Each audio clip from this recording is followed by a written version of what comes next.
Author Ta-Nehisi Coates has gained worldwide acclaim for his cultural commentary on race, class, and division. His essays and books, from The Case for Reparations to Between the World and Me, have earned the National Book Award and the prestigious MacArthur Genius Grant.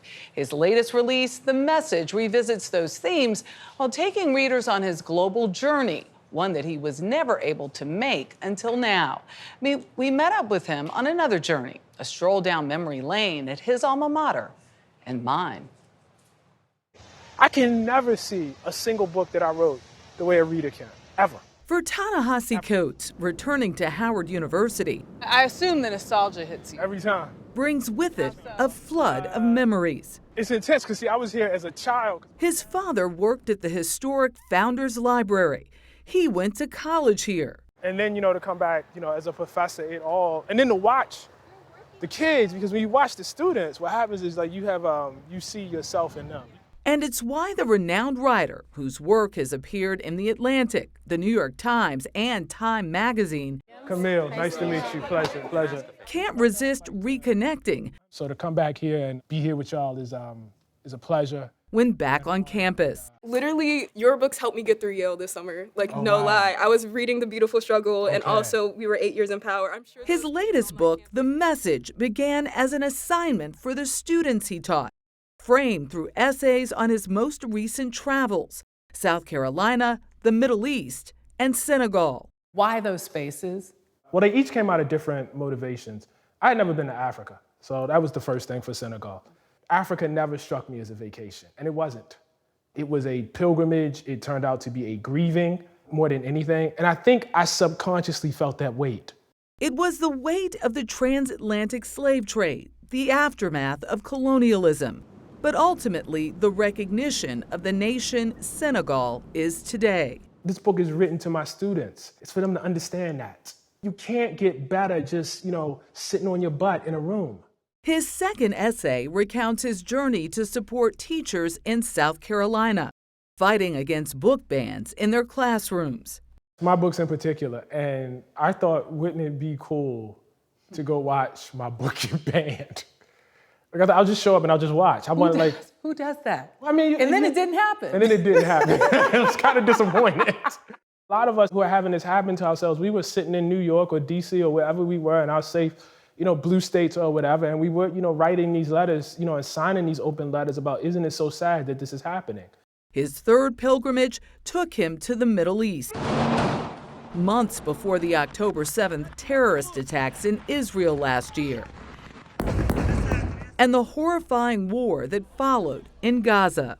I sat with 80-year-old women who had once made their homes, the woman I'm thinking of particularly in Jaffa, and had been pushed out. I walked through Yad Vashem, the Holocaust Museum, to understand the deep, deep pain that is, still alive in Israelis there. I read as much as I could to educate myself. It was after those visits, he says, that he saw a startling connection to America's days of segregation. When I say apartheid, as I say in that book, I am not being metaphorical.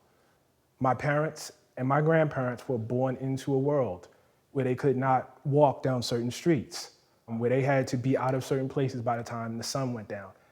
And I went to the old city of Hebron, and I saw it. In practice? In practice. I had a guard tell me or ask me to confess my religion. And it was clear that my answer to that question was my key to walking down the street.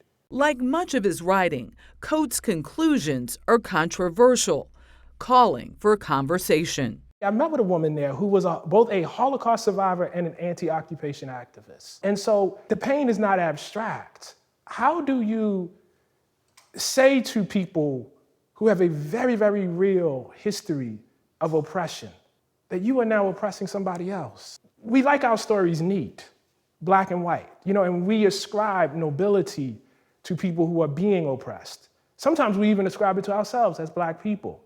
In ways that are not necessarily deserved. It was all offered to those creative writing students he taught back in 2022. Getting to be in that class was one of the most formative experiences of my Howard career. He gave me the confidence to be a writer. We spoke to them about being his inspiration. At the very beginning, just that immense weight transmitting these stories, not only, from our community, but, those who had come before us. We definitely discussed the importance of our identity as young Black people and what that looks like for us to carry ourselves in the world. It's a precious thing y'all got here. It's a gem. For Coates, it's about giving voice to truth and bearing witness. I have a responsibility to be compassionate. I don't say things to just hurt people. I am not cruel in my writing. I try to be warm, but I have a responsibility to be clear. Clarity that he now wears with confidence.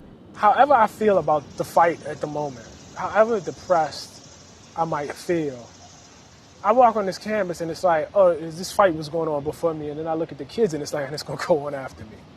Thanks to a university that encouraged his path. Will there ever be a day in your life you won't think about this place? No. On my last one, I'll be thinking about this place. Really? Oh, yeah. To say the least, this book is controversial. What he has said about the Middle East, I'm sure, will spark a lot of debate. But again, as I mentioned, he wants conversation, and that's what he says his mission is, to get people talking and speaking to one another. It was beautiful the way he said it's not black and white. Most things that are complicated are not. There's that gray area, and it sparks the conversation. Exactly. Yeah. All right.